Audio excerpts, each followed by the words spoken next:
Hello and welcome to Model Engineer's Laser. This video is a product overview and assembly aid for our kits for our small steam raising blowers. These are suitable for 2.5, 3.5 and 5-inch gauge models. These parts have actually been around quite a while. Malcolm designed them originally and he used to supply ready-built blowers that you could literally take home, plug in and use. Unfortunately, we haven't had the time since we took over to be able to do the building alongside the daily running of the business. So we come to the decision that we will supply the parts as kits so that people can do their own blowers, and having built and maintained a steam locomotive shouldn't have any problems putting one of these kits together. Let's have a look first at the bits that come in the box to make up the blower. First up, we have a motor. This is 12 volt, it's ball bearing supported on the shaft. They're very good quality motors and they should last a very long time. We have ready rolled housing. It's called a snail housing. So the main plate, we roll that ready for you. And there's one little extra piece which becomes apparent shortly. There are the top and bottom plates for the housing. There's a bottom plate. There's a top plate. And this piece in the middle bolts to this piece along with the motor through the two holes there, which is what aligns the motor and the fan and everything. These funny shaped cutouts are to let air into the motor for cooling.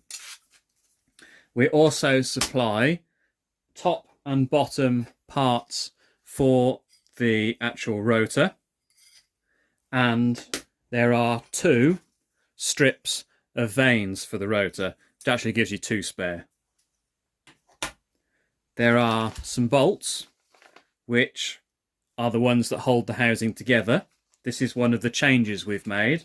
The housings used to be welded together.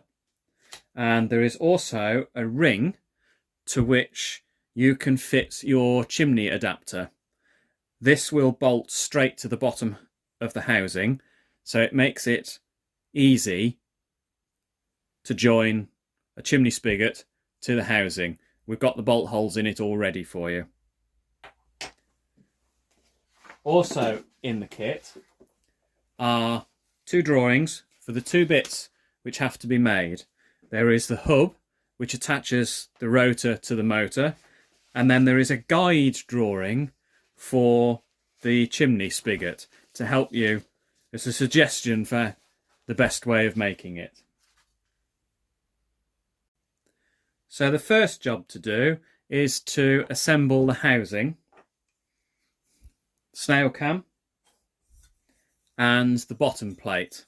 This has got slots in it. The housing is rolled to the approximate shape that you need.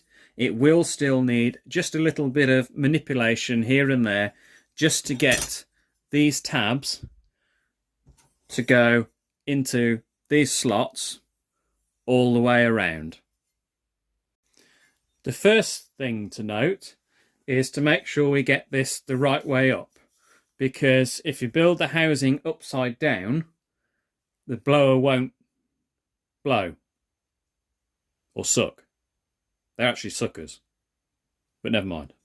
So when we build this is the top face, so that the blower blows that way. So we keep it that way up, and we take the housing and we start at one end, and it will slot in there, and then you need to go around and just manipulate the housing. This one's actually rolled a little too tight, so we will just unroll it slightly. It's 1.2mm steel, So it will manipulate round by hand fairly easily. 1, 2. It's actually really quite difficult to do and keep it in view of the camera. Pull around that line a little bit. That one drops in there. And then, yeah, I've picked an awkward one, haven't I? Got those two in. It is just a case of pushing it until it goes into place. You hear it clicking into place as they go.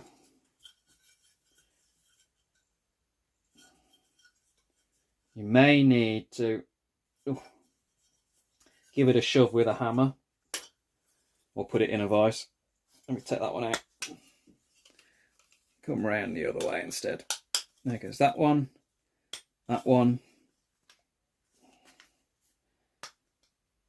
Got a reluctant one. Ah, there it goes. There's that one. There's that one there at the end of the curve that just doesn't want to go.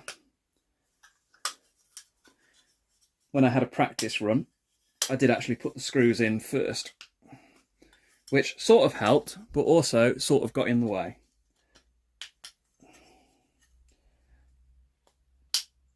Go on, in you go. So close. I didn't want to make the slots too much bigger, otherwise you have problems with it not sealing properly. So that one there doesn't want to go for some reason. Ah, there it goes, look. You can see that just slots in there and down all the way around.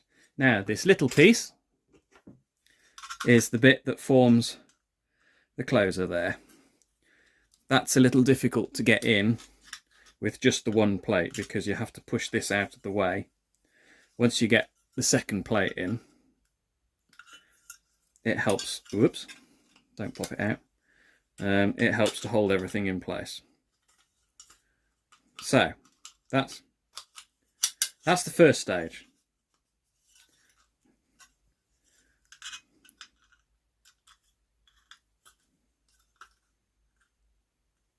I think there's actually a little burr in the slot.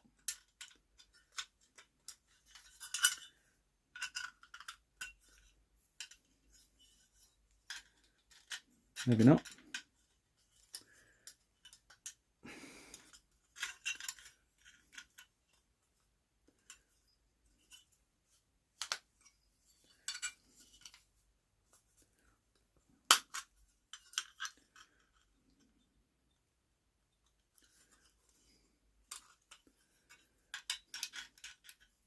I'm just going to take the edge off that with a file. Just had to take a couple of little burrs off around that slot and on the plate, but there it goes. That's in there. Now it does lean on that, but that's okay. Once we get the top plate on, that will help hold it all together, and it creates a tight joint up there as well. So now that we've got the bottom, or the main part of the housing, clipped together, the next job is to put the top plate on, which is this one with this disc in the middle. First job we're going to do is just pop that out. That's tagged in there to keep it safe, to make sure it doesn't get lost. That is for mounting the motor. So we'll put that to one side with the motor for the minute. So the top housing fits on in exactly the same way as the bottom did. And because you've already got the housing partly assembled, it should, famous last word, be a little bit easier. The tricky bit is getting it started on this side with this plate here. If it won't go, then the thing to do, which I think I'm going to do, is just to file a bit of an angle on there. But you've got to be careful not to do too much, because if you do too much, it doesn't seal very well on there and it'll leak. Okay, so I've gone and put a bit of a chamfer on there, and I have actually put a little bit of a chamfer on there as well. It was just easier just to do the both and give ourselves a little bit of room to work. So back to it. I've only got one camera and it's not in the best of places, so I'll try and do this without obscuring the view. But literally, clip them all together. It will go. Just have to get them all to line up. Working a way around.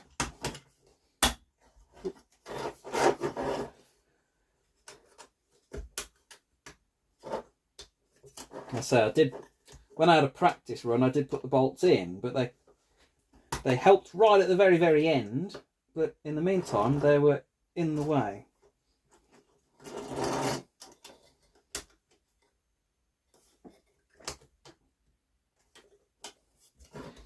I did try holding it in a vice,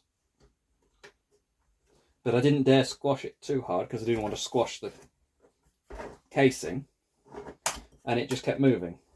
So that wasn't any help either. I think what's happened, I may have slightly over-rolled this housing, and that tab there has just got a little bit of roll on it that it shouldn't have, and it is just fighting to go into the straight groove. There it goes. Oh, not quite, nearly. That's it. There we go. So that's in and all the way around now. Now, if you are a TIG welder, if you've got a TIG welder, you could go around and weld all these. And that's how Malcolm originally did these when he sold them as ready-made units. I've adapted the design slightly by putting bolts in so that we can do it as a kit and people who haven't got TIG welders can still put them together. So now that the housing's together, we are going to put the bolts in, which keep everything in place. These are supplied in the kit, and they actually fit with a lock nut, a nylock nut, at the bottom here. The idea is, by fixing those at the bottom there, it means that if you ever need to take the top off, the screws stay put and the main body doesn't come apart. That's the idea. So I'm just going to start these on here. There's quite a long way to wind a thread, so I'm going to go and get a spanner and my impact driver just to wind those up, because it's going to take a long time with a screwdriver. Okay, so there we go. Screws are all in. They're tight up against there, so that's holding that together. So we can put that to one side for the minute. The next thing we're going to do is put the motor onto the motor plate. 2 M4 screws supplied for this. It is literally a case of line those two up, 2 tapped holes in there, and screw those together with the button head screws that fit. There we are. You may wonder, why have we got a separate plate? Why can't we just bolt it straight through? And it's because of these air gaps to allow the motor to vent. If they went straight through, then it would cause problems with the vacuum being created in there. And it stops hot gases coming up around the motor as well. It just gets latent heat radiated through the body now. Right, so that's that. And you can see how that is going to fit onto there now. They go in there. You have to make sure you get it right way round so that the middle of the shaft is in the middle of the hole.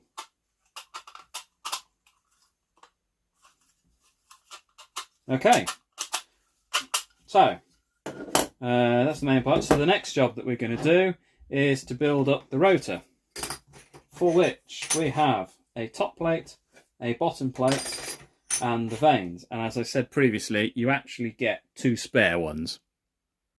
To help get this the right way round, because it does matter, we've etched top on the top plate. because if you flip it over, the vanes go the other way and it then won't draw a vacuum. The vanes are all in a stick and they can just be twisted off like so. And like I say, there's 2 spare ones. These just need a quick touch on a linisher or something, or a file, just to take these little nibs off. I've took the nibs off now, so we can begin to assemble it. Making sure we've got the top on the top plate. They poke through, and we go all the way around. I do the top plate first, because it helps with getting everything the right way around.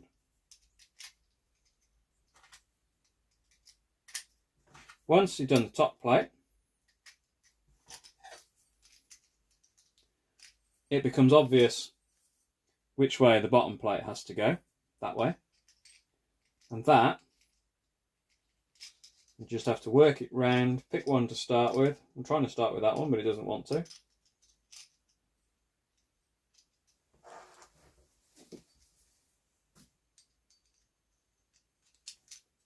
There, there.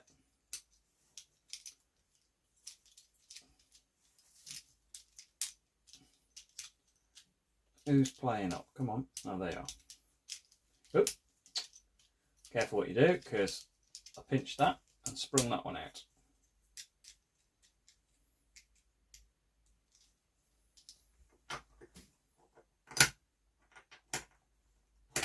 Right, there we go. So that's everything poked through the top and the bottom plate now. What we're going to do, we're going to take our parallel jaw pliers, and I've etched arrows on the top plate as well to show you which way to bend them. So what I'm going to do is I'm just going to grip and pull them over like that. This will help as well to keep them in place. Now you can only pull them so far with a pair of pliers, you can't go all the way down. Same on the other side, make sure you get them the same way.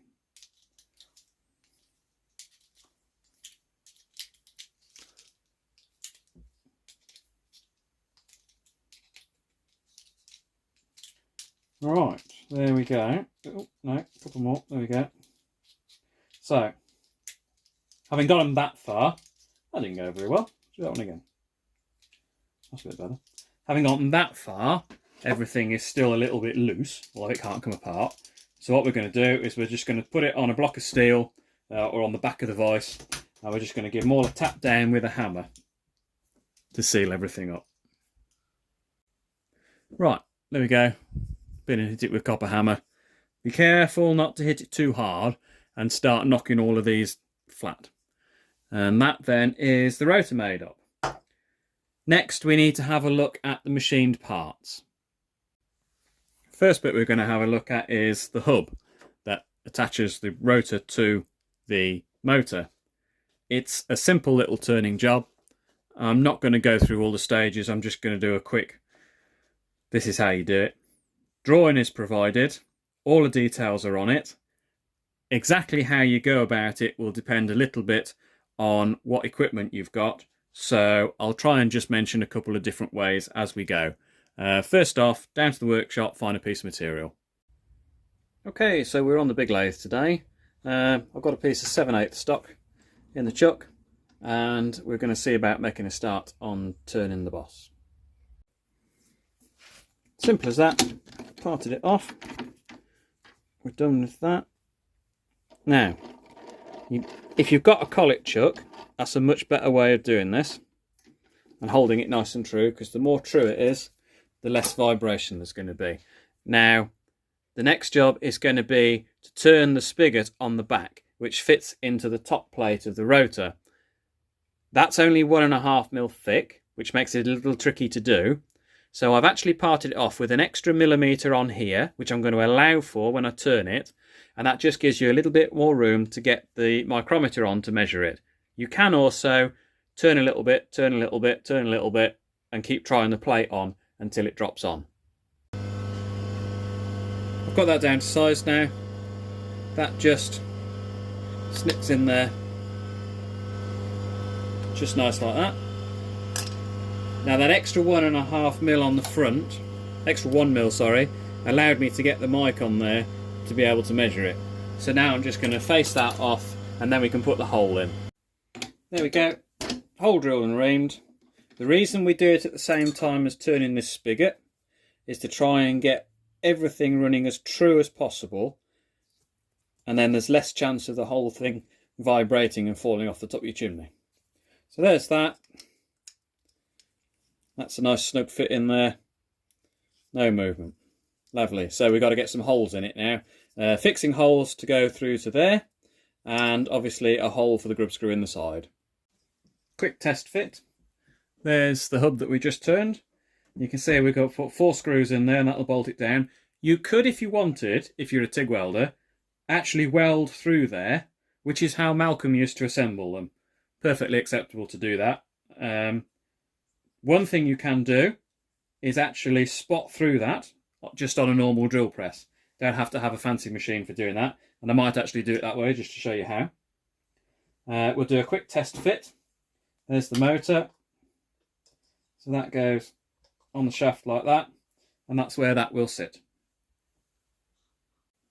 While we're looking at turning, we should perhaps just have a quick look at the chimney adapter.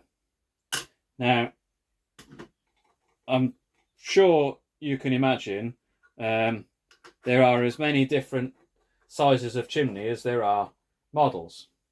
So what we've done to make life a little bit more universal is we've laser cut this little plate, which has holes which match the holes that are there. So what you can do is take a piece of material and turn it to fit your chimney, and a suggestion of the profile is on this drawing, which is included with it, which shows how there's a little bit of a taper in there, and it suggests a spigot on the back of there of 23 mil, made from some 35 mil bar. Again, it depends entirely on what your model is. It will be completely different between my 2.5 inch gauge Anybody and my 3.5 inch gauge Hunslet. So you'll need to make it to suit. What you could do is use a piece of ordinary tube, let's say 3/4, for example. What the suggestion is bore that out to suit your piece of tube. Piece of tube in there, solder it up. Those holes, let me just grab a vernier because I can't remember. I think they're 2.5 mil. Our tapping size, yeah, 2.5 mil. They're tapping size for M3. So what you could do, solder that tube in there, bolt it through some M3 screws from behind. If you've got a bigger engine, then you might want to open this out more, and they may sit over the outside of a piece of tube or a boss like this is showing here, and then you can use that again, solder it on and spot through and drill and tap, or you could just use that as a drill jig. There are lots of ways of doing it, and because there are so many different engines, one size doesn't fit all. So you've got to make it to suit your engine in this case. Just doing the grub screw hole in the side, here's a quick tip for you, just to get something roughly on centre, which is all this needs. Trap a rule, or straight edge, between the part and the centre drill, and when the rule is level, you're pretty much on centre. You're going to be very, very, very close to centre. If it tips down one way or the other, then you're offside. Okay, so the boss is finished now. I've put an M4 grub screw in the side, and then I've spotted through from the rotor, and I've put M3 screws in the top. Now you can make these pretty much any size. You can make them UNF, BSF, Whitworth, BA, any size you want. As long as you've got the taps, it'll do the job, and that's why we don't supply the bolts for these bits. Because if I give you M4 grub screw and M3 and you haven't got metric taps, you're going to have to pay an extra I don't know, taps are about £9 a piece. So rather than do that or waste them by giving them and then not being used, make them whatever you can use, up to 5BA in there and I'll hold it. Same in the side. Make them basically whatever taps you've got. We'll put this together now. That goes in there. Rotate it until we find, where are you? There's the screws. Just double check that we can access the grub screw, which we can't on that one. Let's just rotate it round one. Turn, come on. That works better, there you go.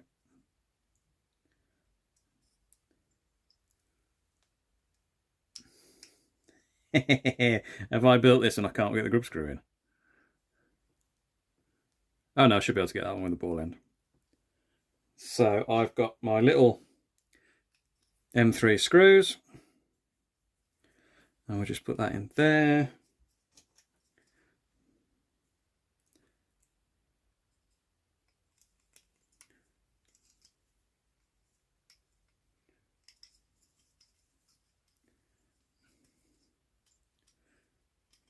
I'm putting screws in. You don't need to see me putting screws in. Right, the screws are in there.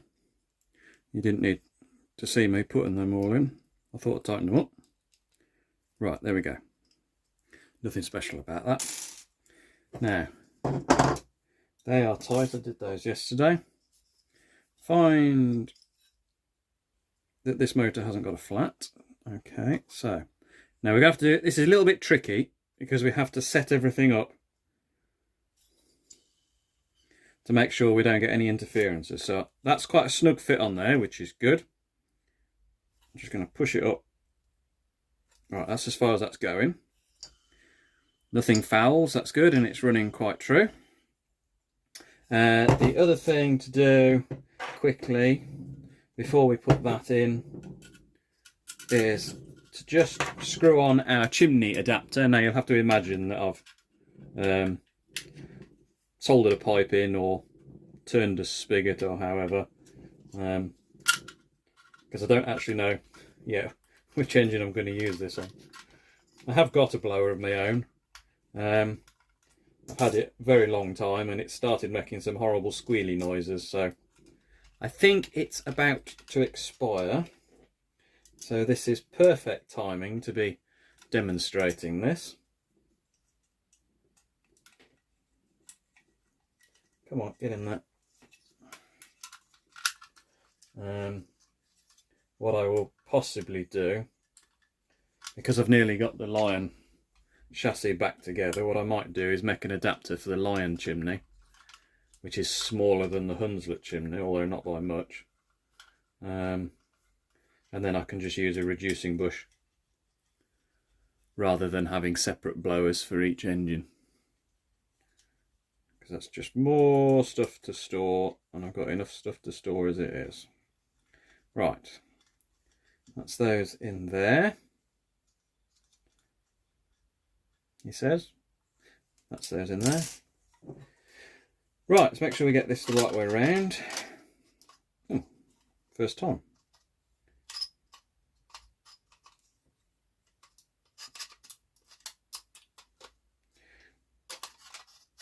Not first time. Wait a minute. There we go. Right. There you go. And that's how it looks. Now, what we've got to check is that we're not fouling on anything. I'll give it a spin. That's all clear. What we're going to try and do, I'm just going to lower the rotor on the motor, because the closer to the bottom of the housing it is, the more effective it is. So we need to make it as low as possible.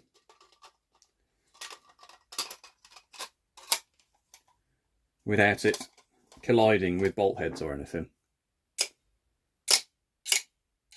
Yep, that doesn't seem to be hitting anything. So We'll take it back out again. And we will nip that grub screw up tight to secure it to the motor shaft. Just like that. Right. So the next job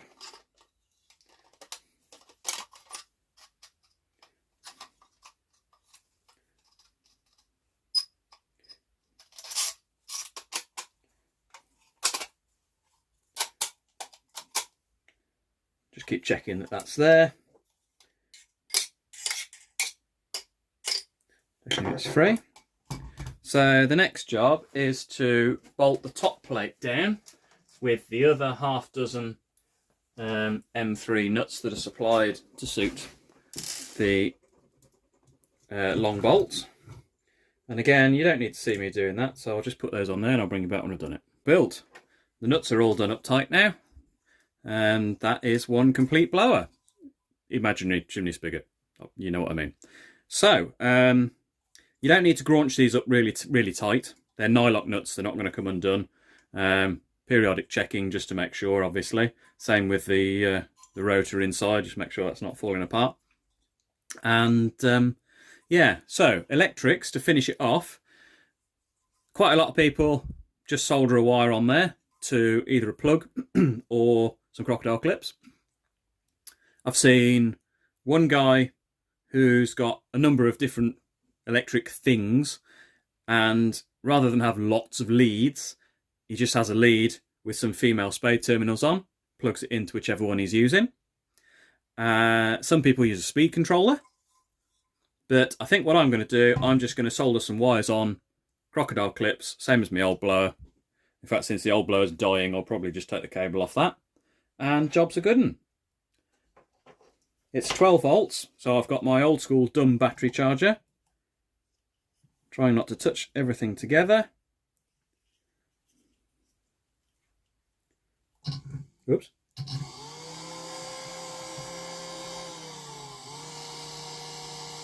And there you go. I should have got some of them smoke matches, shouldn't I? All done. Coat of paint. You might perhaps want to put some sealant in the joints. Entirely up to you. Thanks for watching.